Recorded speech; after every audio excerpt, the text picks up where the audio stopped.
আসসালামু আলাইকুম, সবাই কেমন আছেন? আল্লাহর রহমতে আমি অনেক ভালো আছি। তবে আমাদের সোনাগাজীর যে অবস্থা, সোনাগাজী বললে না, পুরো বাংলাদেশে এখন যে অবস্থা সেটা হচ্ছে যে লোডশেডিং বর্তমানে দিনেতেও কারেন্ট থাকে না, আর রাতে তো মনে করেন যে 11টা 12টা থেকে কারেন্ট চলে গেলে প্রায় 1-2 ঘন্টা কারেন্ট আসে না।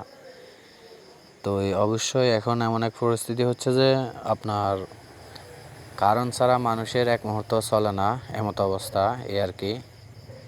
মানুষ বর্তমানে আপনার ঘরবাড়ি ছাড়ি রাস্তার উপর বসে আছে বাতাসের জন্য।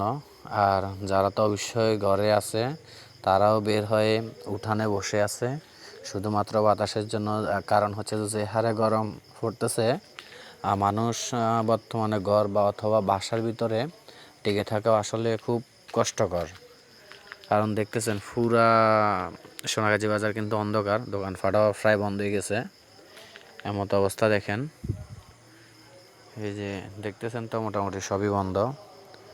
তো এই যাক, আশা করি যাতে লোডশেডিং অতি তাড়াতাড়ি যাতে বন্ধ হয়, মানুষ যাতে আবার আগের মতো স্বাভাবিক কারেন্টটা পায় ঠিক মতো। অবশ্যই আর যারা বিল্ডিং করে আছে তো তাদের অবস্থা তো আরও খারাপ।